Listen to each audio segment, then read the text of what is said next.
ya me apareció esto acá, no puedo. ¿Se acuerdan que en la clase pasada habíamos quedado en la teoría cinética de los gases, ¿sí? Que explicaba por cómo es que el comportamiento de un gas puede ser descrito mediante las leyes de Boyle y las leyes de Charles y Gay-Lussac. Y explicaba propiedades tales como la compresibilidad, la presión y la temperatura del gas. Bueno, vamos a ver ahora por qué, o sea, cuáles son las causas por las cuales los gases reales se desvían del comportamiento ideal, o sea, no cumplen con las leyes de los gases, ¿sí? Y esto se da porque hay dos hipótesis de la teoría cinética que pueden ser objeto de crítica. O sea, que se cumplen en determinadas condiciones de presión y de temperatura, pero en otras condiciones no. Esas dos hipótesis son la primera y la segunda. O sea, una era la que el volumen real de las partículas sea despreciable respecto del espacio vacío entre ellas, y la segunda es el hecho de que no existen fuerzas de interacción entre las partículas, ¿sí? Entonces, acá les dice, a medida que la presión disminuye por debajo de 25 atmósferas, los gases reales tienden a aproximarse al comportamiento ideal, ¿sí? Y lo mismo a altas temperaturas, o sea, a temperaturas muy superiores al punto de ebullición de la sustancia en cuestión, ¿sí? Entonces, para que el gas real se aproxime al comportamiento ideal, nos conviene trabajar a bajas presiones y a muy altas temperaturas, ¿sí? Entonces, ¿por qué pasa esto? Si la presión de una masa gaseosa es alta, el gas está comprimido. Entonces, ¿qué pasa? Las partículas van a estar muy cerca entre sí y el volumen de ellas deja de ser despreciable. O sea, si el gas está comprimido porque la presión es muy alta, empieza a adquirir la característica del estado líquido, ¿sí? Entonces, las moléculas están ocupando un espacio mucho más pequeño, o sea, un volumen menor, están más cerca unas de otras, entonces ya no hay tanto espacio vacío, ¿sí? Entonces ahí hay que considerar el volumen de las moléculas, ¿sí? Y además también se puede observar que al estar las moléculas tan juntas, empieza a tener importancia las fuerzas de atracción intermoleculares, ¿sí? ¿Qué pasa? Bueno, con la temperatura. Si la temperatura es baja, las fuerzas de atracción entre las partículas se hacen más manifiestas, ¿sí? Por lo que yo les decía recién, a temperaturas elevadas, la agitación térmica es grande, entonces en esas condiciones podemos aceptar que no existen fuerzas de atracción intermolecular, ¿sí? Entonces, fíjense, acá tenemos, vamos a ver ahora dos gráficos. En este caso, acá lo que hacemos es, fíjense, acá les dice, gráfico de un gas ideal para 4 gases reales, ¿sí? Para nitrógeno, para metano, para dióxido de carbono, ¿sí? Y acá tenemos para hidrógeno, para lo que sería acá el gas ideal, ¿sí? La temperatura es constante, entonces lo que hacemos es graficarlo para un mol de moléculas de gas. Entonces tomamos esta relación P por B dividido RT, ¿sí? Lo tomamos como un indicador de la desviación del comportamiento ideal, ¿sí? Para un gas ideal, esto tiene que ser igual a 1. Fíjense que a medida que aumenta la presión, fíjense cómo se modifica este factor, este cociente de desviación, ¿sí? Fíjense que hay hay curvas, por ejemplo esta, la del hidrógeno, que directamente se observa un aumento del cociente a medida que aumenta la presión, y en otros casos se observa que una disminución y después un aumento, ¿sí? Entonces, lo que tenemos que hacer es trabajar a bajas presiones, ¿sí? En presiones generalmente alrededor ya de 1 atmósfera, ¿sí? Ya podemos aceptar que el gas se aproxima al comportamiento ideal. Y acá, ¿qué pasa con la temperatura? ¿Sí? Fíjense acá lo que les dice es que la temperatura también tiene un efecto, tienden a mostrar una desviación significativa, ¿sí? A medida que la temperatura aumenta, haciéndose más significativa a medida que se acerca la temperatura a la cual el gas se convierte en líquido. Sí, perdón, dije la temperatura que aumenta es al revés, a la temperatura que, a menor temperatura. Entonces, vamos a ver ahora un gráfico de P por V sobre R por T en función de la presión para un mol de nitrógeno gaseoso a 3 temperaturas diferentes, ¿sí? Fíjense, bueno, acá, otra vez esto que está molestando acá, van a obtener una línea recta, ¿sí? Para un gas ideal, donde la relación P por V sobre RT es igual a 1, y fíjense lo que pasa a temperaturas, fíjense, a 200 Kelvin, ¿sí? A medida que aumenta la temperatura, 500 Kelvin a 1000 Kelvin, me voy aproximando al comportamiento ideal, ¿sí? Esto es porque a bajas temperaturas disminuye la energía cinética de las moléculas, entonces cuanto más nos aproximamos al punto de ebullición del gas, microscópicamente va adquiriendo las características de la estructura del líquido, ¿sí? En cambio, a altas temperaturas más se aproxima al comportamiento de un gas ideal. ¿Sí estamos? Bueno, sí, y sí. acá tienen, bárbaro, acá tienen una ecuación, ¿sí? Hay varias ecuaciones, o sea, en el caso de tener que trabajar con gases a muy altas presiones, donde hay desviaciones del comportamiento ideal, bueno, se idearon ecuaciones para hacer correcciones, ¿sí? En este caso, tenemos una de las ecuaciones conocidas, que es la ecuación de Van der Waals, ¿sí?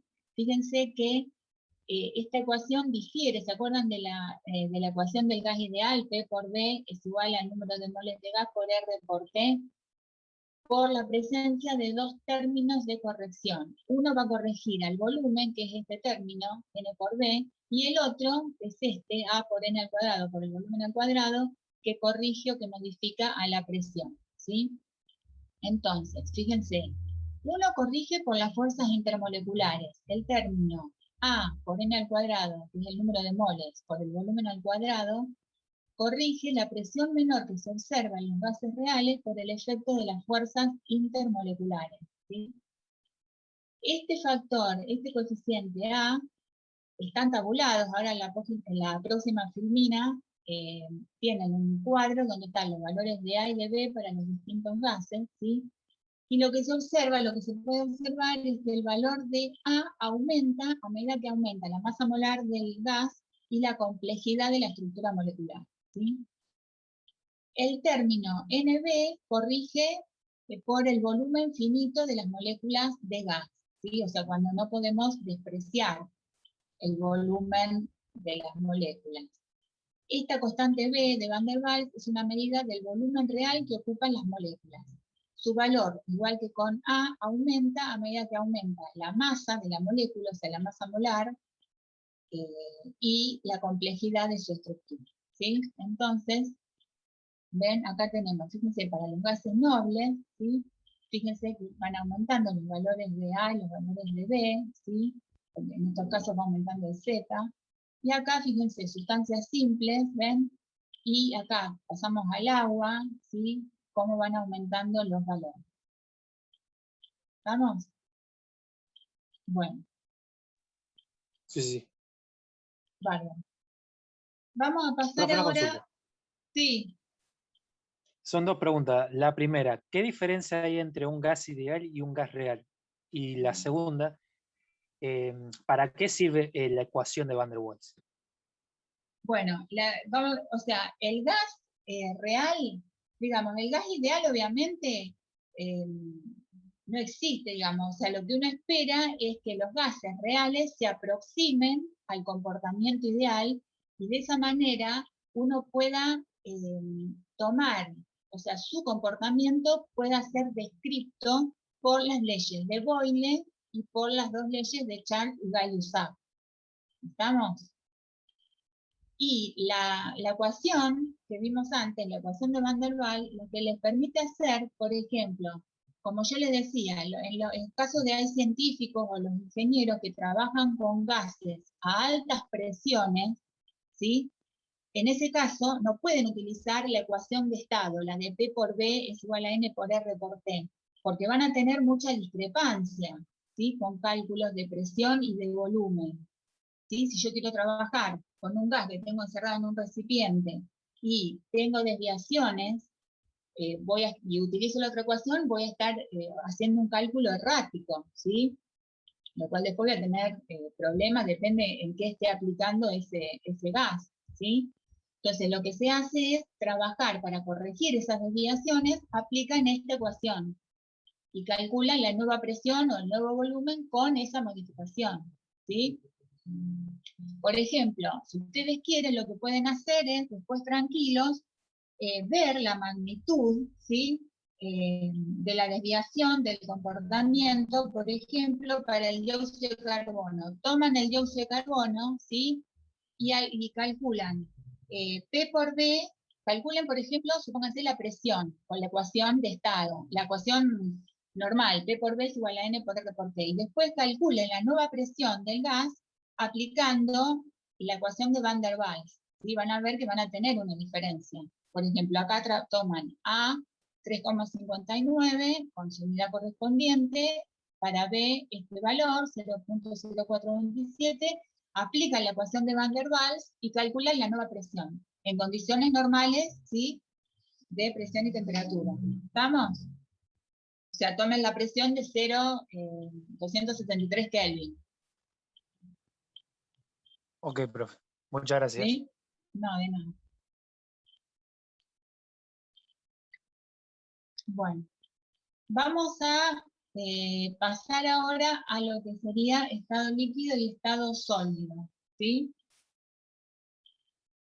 Acá en esta primera parte ustedes van a tener una descripción cinético-molecular, o sea, cuáles son las diferencias, ¿sí? En cuanto a la densidad, la compresibilidad, el volumen que ocupan y la forma, y si pueden fluir o no los líquidos y los sólidos, ¿sí? Por ejemplo, acá les dice que las fuerzas de atracción entre las moléculas, en el caso de un líquido, tienen una energía comparable a la energía cinética de las moléculas, ¿sí? Las fuerzas de atracción son capaces de mantener a las moléculas a distancias cortas, por eso es que en un líquido, o sea, no tengo gran espacio vacío como sí sucede con el gas, entonces los líquidos van a tener densidades mayores y los sólidos aún mayores, porque es mucho menor el espacio entre las partículas, ¿sí? Y son más intensas las fuerzas intermoleculares, ¿sí? Entonces, por eso el gas tiene la característica que tiende a ocupar todo el espacio disponible, no tiene ni forma ni volumen propio, sino que adquiere o adopta la forma y el volumen del recipiente que lo contiene. El líquido tiene volumen propio, ¿sí? Pero no forma propia, ¿sí? Son mucho menos compresibles que los gases, otra vez por lo mismo, porque hay no hay mucho espacio vacío entre las moléculas del líquido, ¿sí? Y en cuanto a los movimientos, en el gas es el estado más desordenado y más caótico, ¿sí? Porque las moléculas están moviéndose continuamente al azar, ¿sí? El estado líquido es un poco más ordenado, ¿sí? Las moléculas ya no son tan libres para moverse, ¿sí? Entonces, esto hace que tengan un mayor orden. En el caso de los sólidos, las atracciones intermoleculares son demasiado fuertes en relación con la energía cinética, de tal manera que las moléculas es como que están encerradas en la estructura del sólido, ¿sí? Cada molécula o cada partícula adopta cierta posición con relación a sus vecinas y con frecuencia tienen un patrón altamente regular, que ahora lo vamos a ver, que es lo que se conoce como sólidos cristalinos, ¿sí? Bueno, ahí les dice, y son prácticamente incompresibles, ¿por qué? Porque las moléculas tienen muy poco espacio libre para moverse. Bueno, acá les dice lo que les dije recién, las moléculas no son libres de moverse en forma amplia, ¿sí? No hay movimiento prácticamente de traslación, por eso es que los sólidos son rígidos, y lo que sí pueden sufrir es movimientos de vibración, o sea, pueden oscilar en relación con las posiciones fijas que ocupan. Bueno, Acá, fíjense, que ahora vamos a ver también los cambios de estado, ¿sí? Tienen un diagrama de lo que sería un sólido, un líquido y un gas. Fíjense que la energía aumenta en este sentido. Fíjense que yo puedo pasar del estado sólido al estado líquido, por ejemplo, pensemos en el agua, ¿sí? El agua puede existir en los tres estados de agregación. Llamamos estados de agregación, son los tres estados físicos que puede presentar la materia. Puede existir en estado sólido, en estado líquido o en estado gaseoso, ¿sí? Por ejemplo, el agua.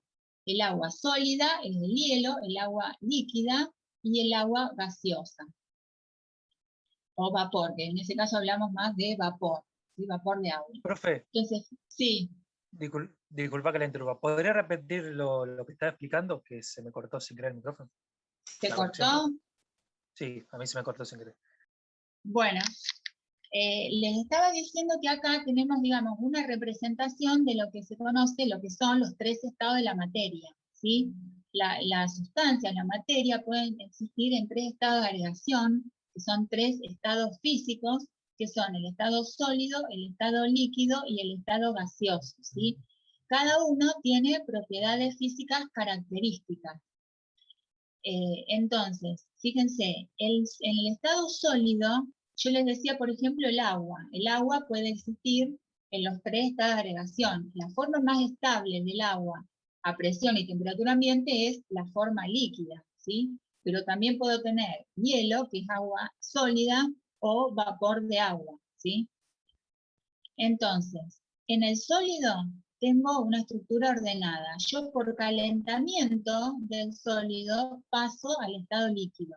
Por calentamiento de un líquido paso al estado gaseoso, ¿sí? La energía aumenta en este sentido y también aumenta el desorden en ese sentido. Más adelante, en la unidad 7 en termodinámica, vamos a ver que existen procesos endotérmicos y exotérmicos. Los endotérmicos, que son en este caso la fusión, ¿sí? Y la vaporización, son procesos endotérmicos donde el sistema toma calor del medio del entorno, ¿sí? A la inversa, si yo quiero convertir un gas en un líquido, ¿sí? Tengo que enfriar, ¿sí? Y lo mismo si quiero pasar del estado líquido al estado sólido, también tengo que enfriar. O sea, esos son procesos exotérmicos donde se libera calor al entorno, ¿sí? Y en este sentido disminuye la energía y aumenta el orden, ¿sí?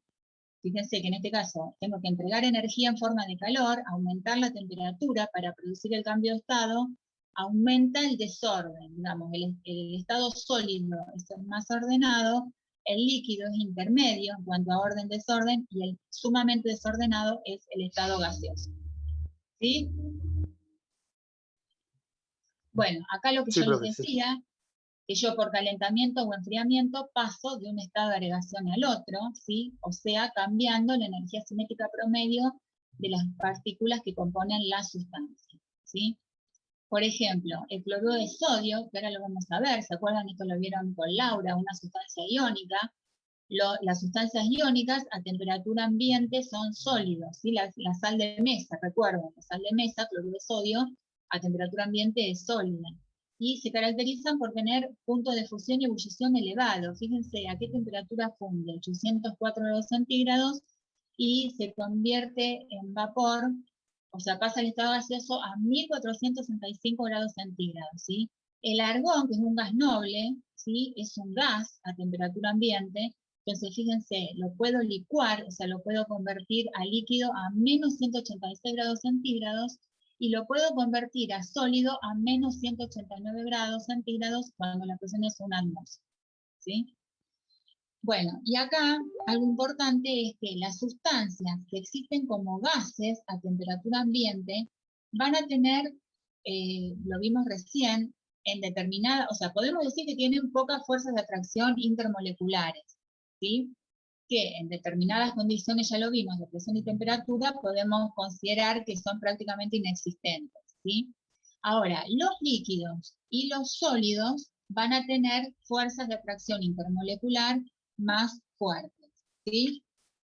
Y aprovecho acá para decirles lo siguiente, las sustancias puras van a tener puntos de fusión y puntos de ebullición, ¿sí?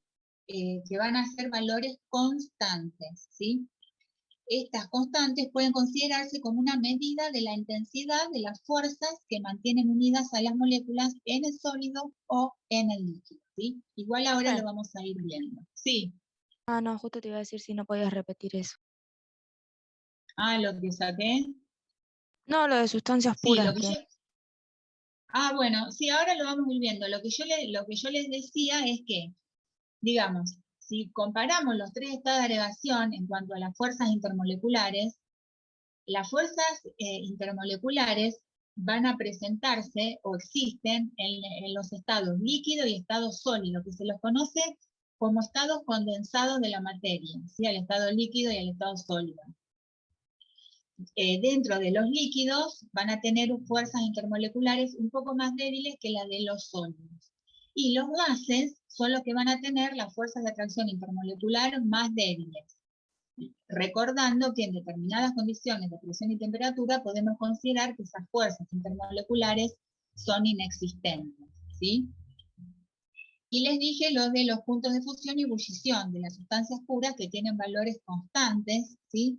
Y que los podemos considerar como una medida de la intensidad de las fuerzas que mantienen unidas a las moléculas en el sólido o en el líquido, ¿sí? O sea, lo habrán visto, lo vieron seguramente en la clase pasada con Laura cuando vieron fuerzas de atracción intermoleculares, ¿sí? Que son las que, dependiendo, por ejemplo, en el caso de una sustancia covalente, son las que van a determinar cuán alto o cuán bajo va a ser su punto de fusión o su punto de ebullición. Pero ahora lo vamos a ir viendo, no se preocupen. Vamos a repasar un poquito los cambios de estado, que esto ustedes ya lo tienen visto, ¿sí? Ay, ¿cómo pasa el tiempo? Bueno, fíjense, ¿recuerdan esto? Lo que yo les decía, que los cambios de la materia de un estado a otro por procesos físicos, o sea, por calentamiento, enfriamiento, o a veces puede ser por aumento de la presión. Son transformaciones que no modifican la identidad de la sustancia y que se conocen como cambio de estado, ¿sí? Vamos a recordarlo rápidamente. El pasaje del estado sólido al estado líquido lo vamos a llamar fusión, ¿sí? El pasaje inverso de líquido a sólido, solidificación, ¿sí? El pasaje del estado líquido al estado gaseoso lo vamos a llamar vaporización, ¿sí? Del estado gaseoso al líquido, licuación o condensación, y del estado sólido al gaseoso, volatilización, y el estado inverso, ¿sí? Del gaseoso al sólido, sublimación. Esto, según la bibliografía que ustedes consulten, pueden encontrar diferencias en los nombres, ¿sí? Por ejemplo, algunos autores llaman sublimación al pasaje del estado sólido al gaseoso y del gaseoso al sólido, o sea, sin pasar por el estado líquido. Nosotros lo vamos a llamar el pasaje del estado sólido al gaseoso, volatilización, y sublimación para nosotros va a ser pasaje del estado gaseoso al sólido, ¿sí? Una cosita más Sí, que les profe, quiero sí. aclarar, bueno, acá lo tienen, por ejemplo, fíjense, la vaporización, nosotros dijimos que es el pasaje del estado líquido al estado gaseoso. Ahora, la vaporización la vamos a dividir en, puede ser evaporación o ebullición. Evaporación se produce solamente en la superficie del líquido y a cualquier temperatura. Se van a escapar las partículas más energéticas del líquido, ¿sí? La ebullición, o sea, para que un líquido entre en ebullición, yo tengo que entregar la energía en forma de calor al líquido, ¿sí? O sea, tiene que ir aumentando su temperatura hasta llegar a lo que se conoce como temperatura o punto de ebullición del líquido. Y va a afectar a toda la masa líquida, ¿sí? Por ejemplo, el agua. Si yo digo que ustedes donde están hoy dejan un vaso con agua, por ejemplo, cuando vuelvan, supónganse dejan 20 mililitros, cuando vuelvan la semana que viene, lo que van a notar es que un descenso en la cantidad de líquido en el recipiente. ¿Y por qué? ¿Qué pasó? Las moléculas de agua de la superficie se evaporaron, abandonaron la fase líquida y pasaron a formar una fase vapor, ¿sí? Ahora, para que ese volumen de agua que ustedes dejaron en el vaso entre en ebullición, o sea, que el cambio de estado afecte a toda la masa líquida, tienen que calentar ese líquido, ¿sí? Hay que entregar la energía en forma de calor. Bueno, entonces, Vamos a ver ahora las propiedades del estado líquido, ¿sí? Las propiedades que vamos a ver son la presión de vapor del líquido, y vamos a ver otras como la viscosidad, la tensión superficial y la capilaridad. Bueno, la evaporación, retomamos lo que yo les estaba diciendo recién, ¿sí? Proceso por el cual las moléculas que están en la superficie del líquido se desprenden y pasan a la fase gaseosa. Ahora, ¿qué tiene que pasar para que esto ocurra? Las moléculas tienen que tener por lo menos una energía cinética mínima, ¿sí? Bueno, acá les dice que las moléculas del líquido se mueven con diferentes velocidades. Algunas moléculas, que son las más energéticas, las que están en la superficie del líquido, pueden vencer las fuerzas de atracción entre ellas y escapar a la fase gaseosa.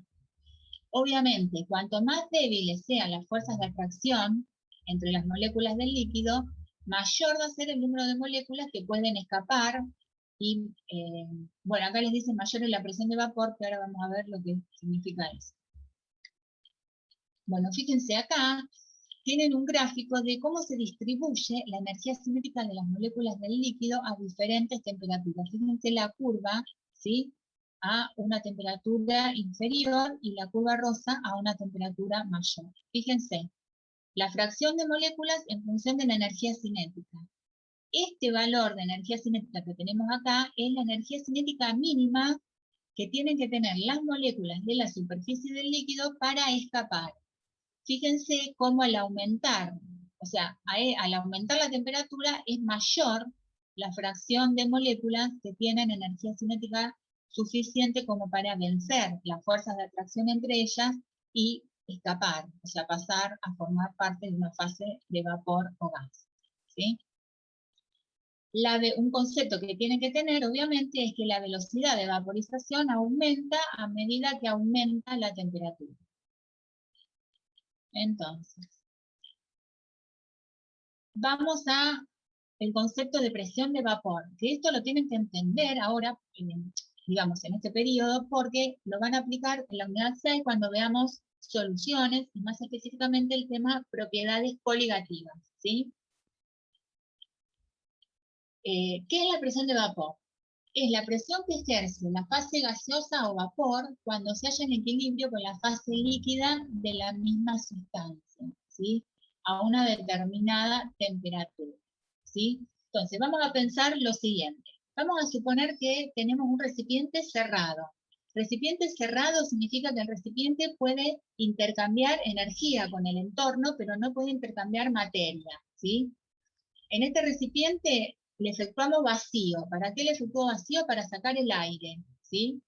Y luego introduzco un líquido, supónganse agua, o supónganse el alcohol etílico, el etanol, que es el alcohol medicinal, ¿sí? Bueno, ¿qué va a pasar? Supónganse que ustedes introducen un cierto volumen, ¿sí?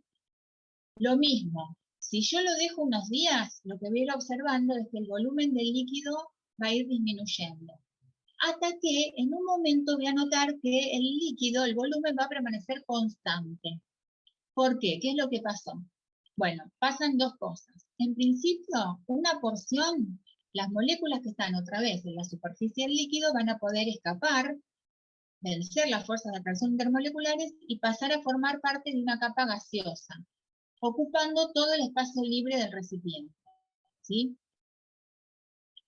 Pero ¿qué va a pasar? En la medida que yo empiezo a tener moléculas en la fase de vapor, tengo más chances de que ocurra el proceso inverso, que va a ser la condensación. O sea, que algunas de las moléculas que están en la fase de vapor o gas vuelvan a ser recapturadas nuevamente por el líquido, ¿sí? O sea, que se producen en esa situación dos efectos opuestos. Por un lado, la evaporación de las moléculas del estado líquido al estado de vapor o gas. Y por otro lado, la condensación de las moléculas que están en la fase gaseosa, que son recapturadas nuevamente por la fase líquida, ¿sí? Eso va a ocurrir hasta que va a llegar un momento en que las velocidades de evaporación y de condensación se van a igualar. Cuando eso sucede, se dice que el sistema se encuentra en estado de equilibrio. Entonces, ¿qué va a pasar en esas condiciones? ¿Qué significa que las velocidades de evaporación y de condensación se igualan? Que el número de moléculas que abandona el líquido por unidad de tiempo va a ser igual al número de moléculas que vuelve del vapor por unidad de tiempo, ¿sí? Supónganse, les digo un ejemplo, por ejemplo, 10 moléculas de agua abandonan la fase líquida y forman parte de la fase de vapor por segundo, y otras 10 moléculas de vapor por segundo vuelven nuevamente al agua líquida. ¿Sí? Entonces ahí se alcanzó un estado de equilibrio dinámico, y por eso es que yo no veo que descienda el volumen del líquido en el recipiente.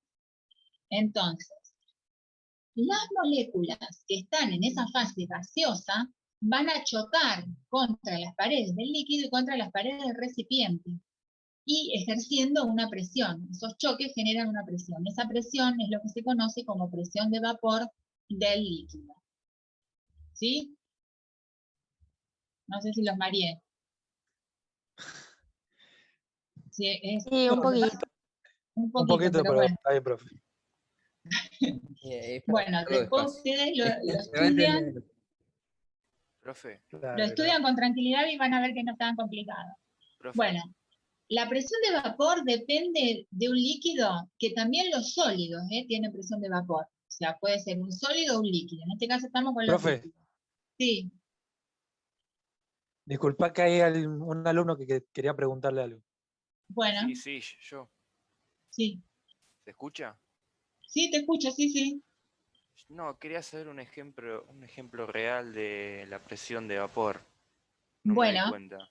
Bueno, mira, yo les decía Cotidiano. recién que tienen que entender el concepto de presión de vapor. ¿Por qué? Porque lo vamos a ver en propiedades coligativas. Por ejemplo, hay tres, supongamos que yo tengo agua. El agua es un solvente universal, ¿sí? La mayoría de las sustancias, bueno, hay muchas sustancias que son solubles en agua. Todas las reacciones químicas que ocurren en los seres vivos ocurren en el medio acuoso, ¿sí? El agua, hay tres propiedades que caracterizan al agua y a cada solvente, ¿sí? O sea, cada solvente tiene un determinado valor de presión de vapor, un punto de ebullición, que va a ser la temperatura a la cual el líquido pasa a vapor o gas, y un punto de fusión o de congelación, ¿sí? Si yo ahora al solvente le agrego un soluto y formo una solución, lo que yo voy a ver es que estas tres propiedades de la solución con respecto al solvente puro se van a modificar. O sea, por ejemplo, supónganse, a ver acá, el agua a 20 grados centígrados tiene un valor de presión de vapor de 17,5 milímetros de mercurio. Si yo preparo una solución, por ejemplo, disuelvo azúcar en agua, o sal, la sal de mesa en agua, obtuve una solución. Bueno, lo que se observa es que la presión de vapor de la solución es menor que la presión de vapor del solvente puro, ¿sí? Lo que voy a observar de esa solución es que su temperatura de ebullición va a ser mayor y su temperatura de congelación va a ser menor. Y ahí hay dos ejemplos concretos de la utilidad de esto. Los anticongelantes para los radiadores, ¿sí? ¿Para qué yo le agrego un anticongelante? Porque si estoy en un clima frío, tengo que evitar que el agua a 0 grados congele y forme hielo. Al agregarle el anticongelante, lo que hago es bajar significativamente el punto de congelación del agua, ¿sí? Si en vez de solidificar a 0 grados, va a solidificar, supóngase, a menos 20 grados centígrados, ¿sí? Lo mismo lo que hago es también aumentar el punto de ebullición del agua, ¿sí? Para evitar el calentamiento. Y también, por ejemplo, en los lugares donde hay nieve, por ejemplo, se puede colocar en los bordes de las veredas, de las calles, tirar, por ejemplo, cloruro de sodio, cloruro de calcio, para evitar que se forme el hielo y para evitar un accidente, que el auto, por ejemplo, pierda estabilidad, ¿sí? Por eso yo les decía la importancia de que puedan entender estas propiedades, la presión de vapor del líquido, la temperatura de ebullición o punto de ebullición y la temperatura o punto de congelación del líquido. ¿Sí? ¿Quedó claro? Sí. Profe, ¿cómo podríamos, digamos, cómo podría afectar en el ejemplo que estoy pensando ahora el agua de Junín que tiene mucho sarro? ¿Afecta acá o capaz que va aparte del No, tema porque de lo que contenido? pasa es que tiene alto contenido de minerales. Eso. El agua es un tema porque el alto contenido de calcio y magnesio, ¿sí? Y también, bueno, hay que tener en cuenta mucho cuidado con el tema del arsénico, pero bueno, sí, es un capítulo Sí, aparte. acá en Chacabuco tiene mucho arsénico. Claro, sí, es un tema el tema del arsénico. Es todo un tema. Hay una enfermedad que se llama hidroarsenicismo crónico, el ACRE se llama, se simboliza con H, hidroarsenicismo crónico regional endémico. Es muy tóxico el arsénico, trae muchas complicaciones en la salud, ¿sí? Es muy delicado. Bueno, continuamos chicos porque si no, no vamos a terminar más, ¿sí? Está bien, profe, puedo proseguir. Bueno, entonces, ¿dónde habíamos quedado? ¿Qué afecta la presión de vapor? La temperatura, obviamente, y la naturaleza del líquido. ¿Qué me refiero con, bueno, la temperatura?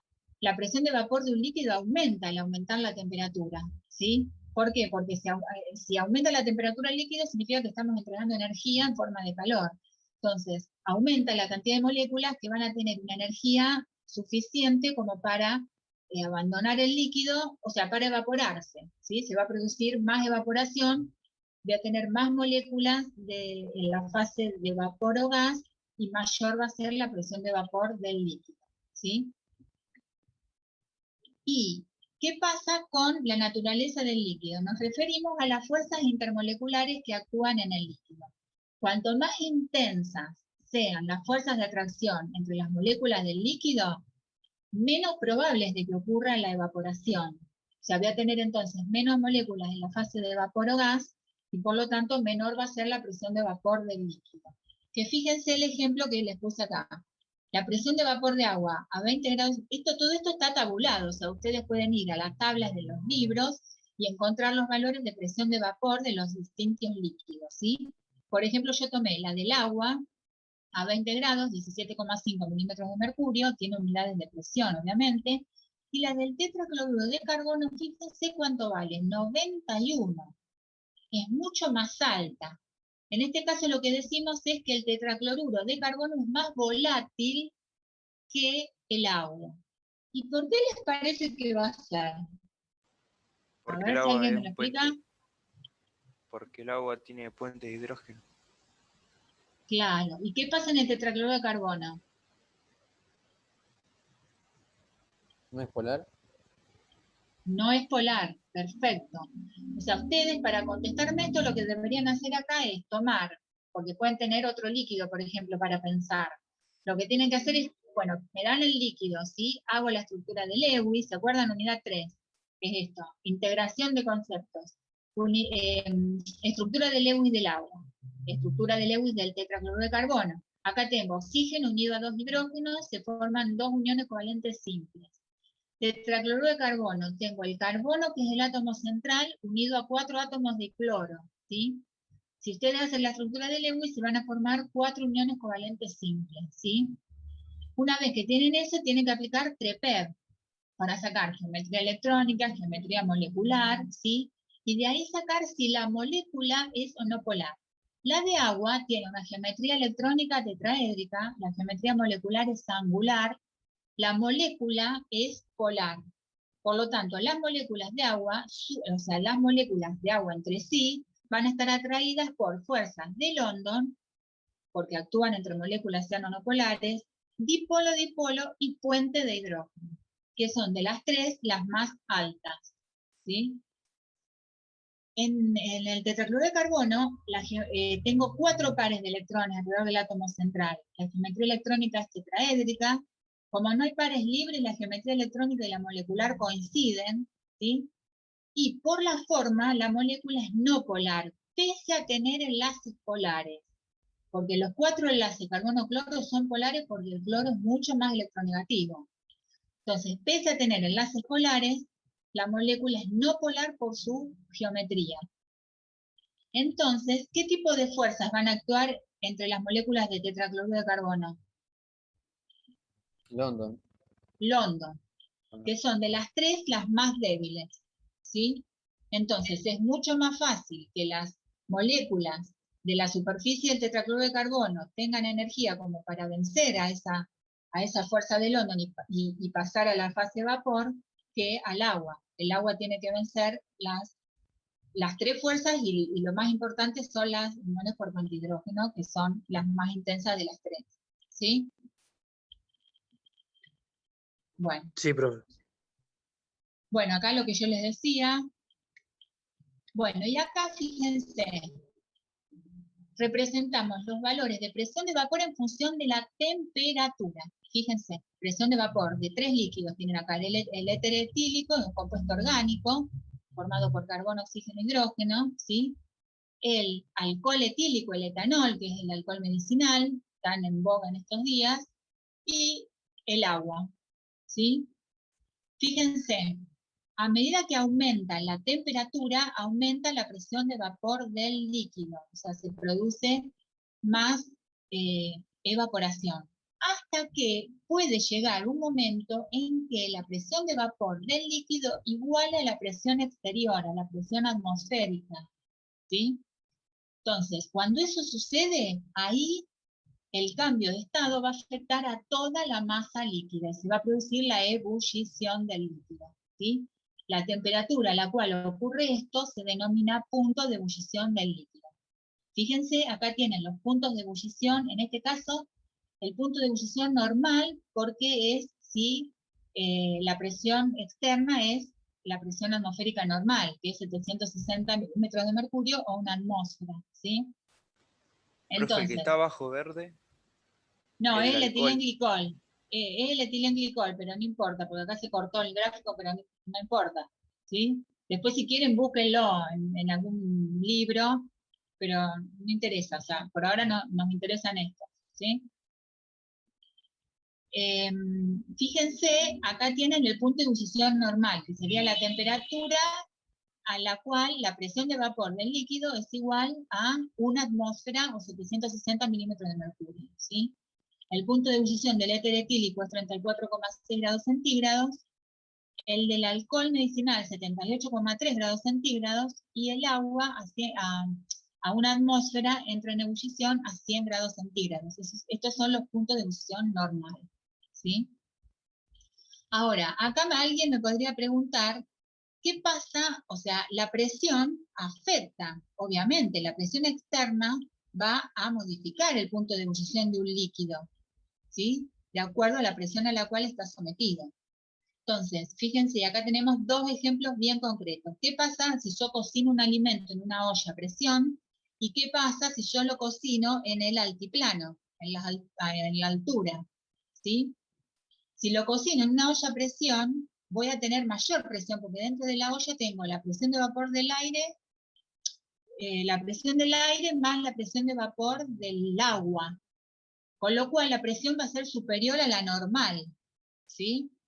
Entonces, el agua va a entrar en la temperatura de ebullición, va a ser mayor dentro de la olla, con lo cual el alimento se va a cocinar más rápido, ¿sí?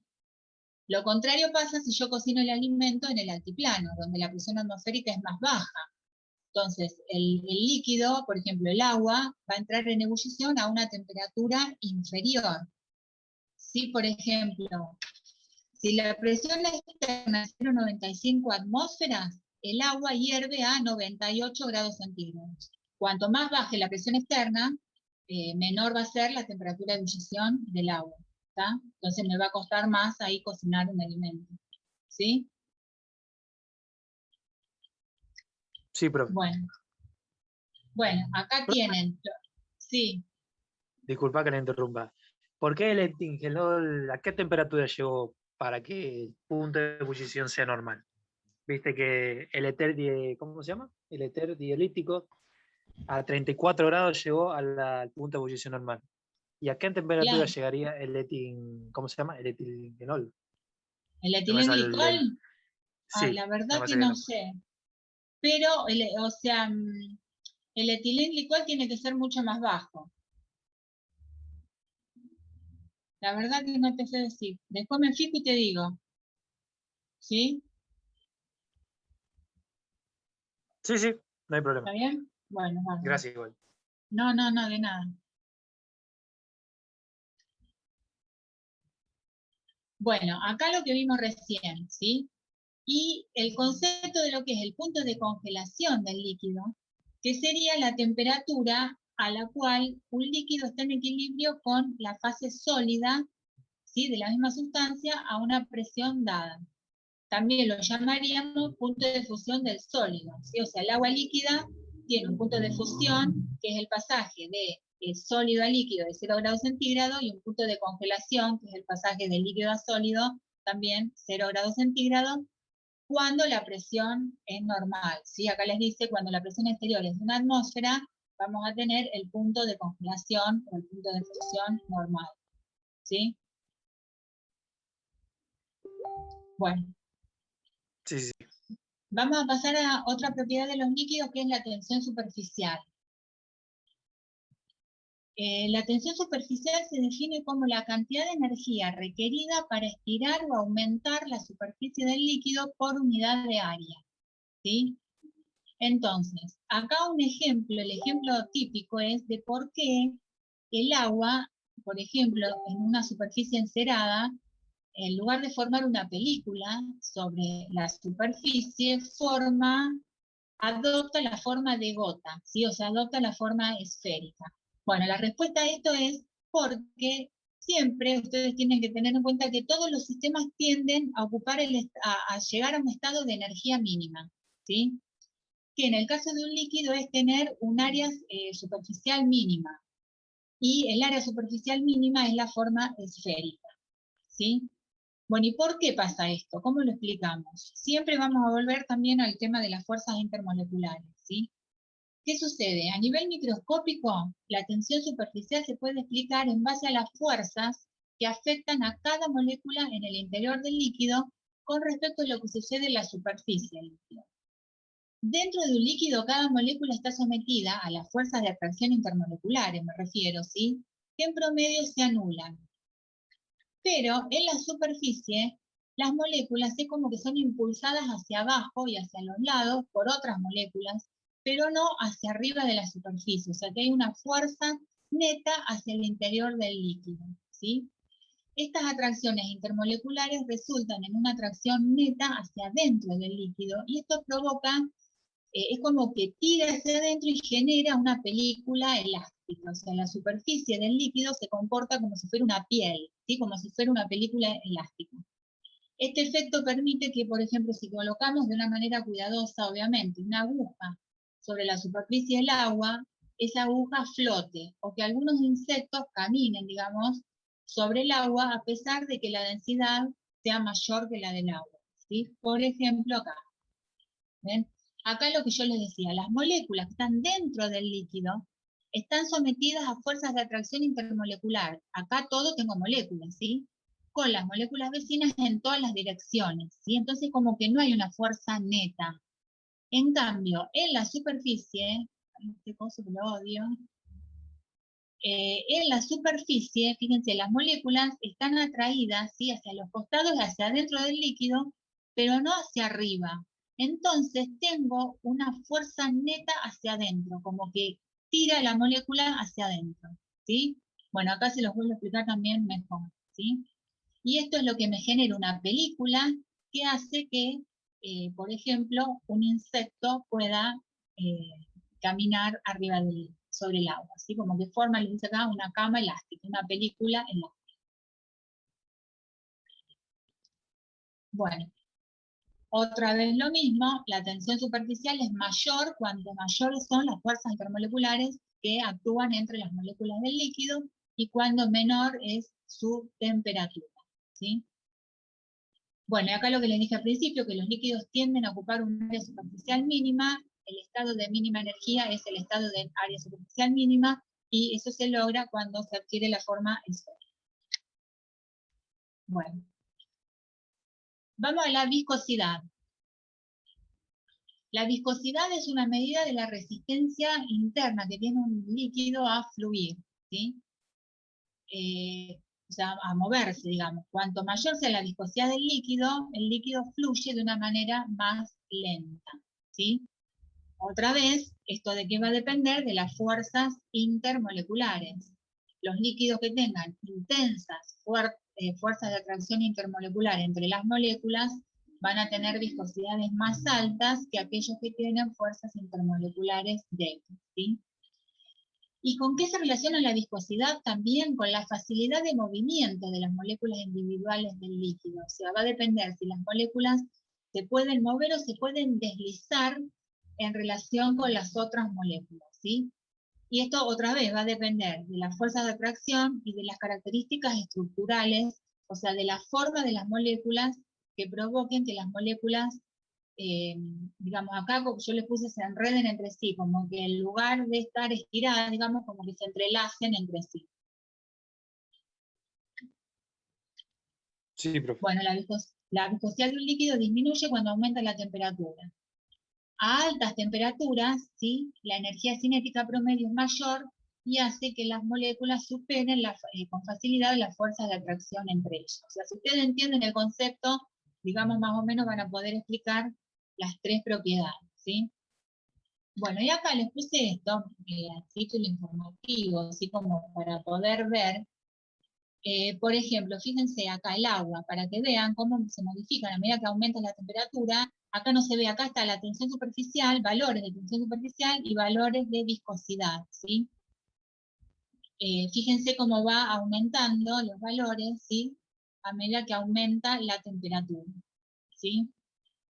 Y acá, de acuerdo, o sea, también a que aumenta las fuerzas de atracción intermoleculares o la complejidad de la molécula. Y acá, por ejemplo, hay algo llamativo. Por ejemplo, la glicerina es un compuesto orgánico, la glicerina, que tiene 3 carbonos, ¿sí? Y tiene 3, o sea, es como que tengo acá una cadena de 3 carbonos, y en cada carbono hay un grupo oxidrilo, ¿sí? Entonces, es muy alta la viscosidad, es 1,49 la viscosidad. ¿Por qué? Porque como tengo 3 oxidrilos, tengo mayor posibilidad de formar puentes de hidrógeno, y además, por esto de que ya decía, de la característica que tiene la forma de las moléculas que tienen tendencia como a entrelazarse, ¿sí?, a entrecruzarse. Entonces es más dificultosa la movilidad, el deslizamiento de una molécula con otra. Bueno, esto se los puse a título como para que ustedes los ayude por ahí a memorizar, a entender un poco más, ¿sí? Bueno, Ok, profe. ¿qué hora me pasé mucho? Ah, no. Bueno, la capilaridad. Otra manera en la cual se manifiesta la tensión superficial de un líquido, ¿sí? La capilaridad se refiere a que un líquido pueda ascender, ¿sí?, a través de un tubo vertical de pequeño diámetro, ¿sí? Por ejemplo, acá tienen también otro ejemplo concreto, cómo asciende el agua y todos los nutrientes en las plantas, ¿sí? Es precisamente por este efecto. Bueno, acá les dice, una capa delgada de agua se adhiere a la pared del tubo de vidrio. La tensión superficial del agua provoca que esta capa se contraiga y al hacerlo empuja el agua hacia la parte superior del líquido. O sea, esto hace que el agua ascienda espontáneamente en un tubo capilar. Bueno, hay 2 tipos de fuerzas que intervienen en la capilaridad. Una son las fuerzas llamadas de cohesión y la otra son las fuerzas de adhesión, ¿sí? Las fuerzas de cohesión se refieren a la atracción intermolecular entre moléculas afines, o sea, entre las moléculas del líquido, ¿sí? Por ejemplo, si estamos hablando de agua, las fuerzas de atracción entre las moléculas de agua, ¿sí? Las fuerzas de adhesión se refiere a la atracción entre moléculas no afines, o sea, entre el líquido y las paredes del tubo de vidrio, ¿sí? Entonces, si la adhesión es mayor que la cohesión, el contenido del tubo va a ser impulsado hacia arriba por las paredes, ¿sí? O sea, la fuerza digamos, de atracción entre el líquido y el agua es mayor que la fuerza de atracción entre las moléculas de agua entre sí. Entonces ahí el líquido sube, ¿sí? ¿Hasta cuándo va a subir? Hasta que las fuerzas de atracción queden balanceadas por el peso del agua en el tubo. Ahora, si es mayor la cohesión que la adhesión entre el líquido y el vidrio, o sea que las fuerzas de atracción entre las moléculas del líquido son mayores que lo que el líquido y el vidrio se atraen, en ese caso no asciende el líquido, todo lo contrario, se observa una depresión en el nivel del líquido cuando se sumerge en un tubo capilar. ¿Qué es lo que pasa, por ejemplo, con el mercurio? Fíjense, acá tengo dos recipientes. Acá tengo agua, supónganse, acá tengo agua, acá tengo mercurio. Yo le pongo, o sea, agrego un tubo de vidrio capilar de pequeño diámetro. ¿Qué va a pasar? Voy a observar que en el caso del agua va a ascender el agua por el tubo. En el caso de mercurio observo una depresión con respecto a la superficie. Porque en el agua predomina la adhesión con respecto a la cohesión. Entonces el agua sube. Y se forma, esta superficie que se forma acá, lo llamamos menisco. ¿Sí? En el caso de los líquidos, es la superficie curva del líquido, se lo denomina menisco. Entonces, en el caso del agua, el menisco es cóncavo, fíjense, o redondeado hacia abajo. En el caso del mercurio es mayor la cohesión que la adhesión. Entonces, hay una depresión, el líquido desciende. Y el menisco que se forma es convexo o redondeado hacia arriba. ¿Sí? Bueno. Sí, profe, sí. ¿Entendieron hasta acá más o menos? Es muchísimo, esta unidad es muy larga. Muy Profe, larga a tal... Sí, ¿por qué ocurre que cuando, o sea, hay un experimento que es bastante común, que es un plato con agua, con una vela, y después lo tapas con un vaso, que ahí que el agua empieza... Eso por tema más atmosférico, ¿no? Del tema de la presión, ¿no? claro, pero claro, sí, sí, ahí tiene que ver la presión. ¿Sí? Sí, sí. No, porque capaz que tenía que ver algo también con esto Bueno. que estabas explicando. Sí, por ahí puede ser el tema de la capilaridad también. ¿Sí? Que el agua ascienda por las paredes del... Claro, sí, sí, tal cual. Bueno, chicos, a ver, Profe. yo hoy tenía pensado esto darlo en la próxima clase y dar estado sólido, pero ya estoy en tiempo cumplido. Bueno, antes que me olvide, dos cositas.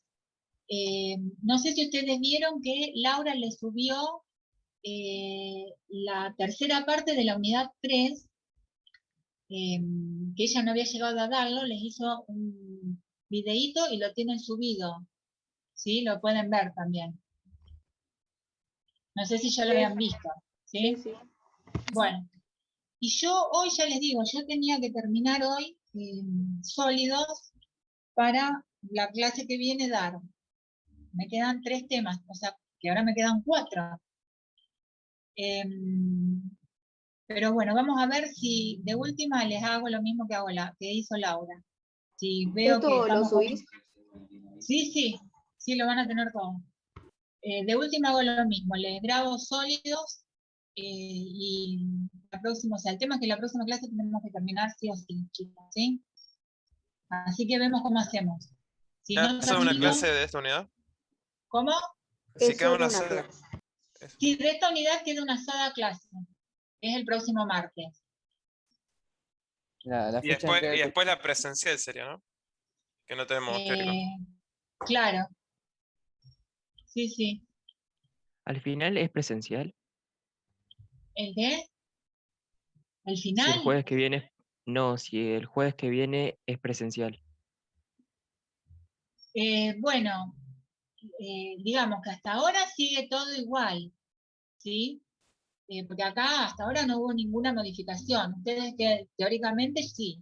Si hubiera algún cambio, se les va a comunicar, inclusive la semana que viene tenemos clases virtuales, el martes. Tienen clases de problemas y el teórico. Cualquier modificación se les va a comunicar ese día y por la plataforma. ¿Sí? Eso quédense tranquilos. Pero en principio no hubo modificaciones. ¿Sí? Listo. Bueno, Profe. listo, chicos. Sí, sí, sí. El video de la clase anterior, ¿lo vas a subir también? Sí, sí, los dos. O sea, todo, Bueno. quédense tranquilos. Ahora subimos los dos, este y el anterior, ¿sí? Listo, profe, gracias. No, de nada. Bueno, si no hay ninguna pregunta, chicos, finalizamos por hoy. Ok, profe. Mucha suerte, nos vemos. Cuídese nomás. Listo, muchas Chao. gracias, chicos. Buenas tardes. Bueno, profe, muchas Chao, gracias. profe, Hasta gracias. luego. Hasta luego, hasta Ah. luego. Profe. Sí, ay, justo cancelé.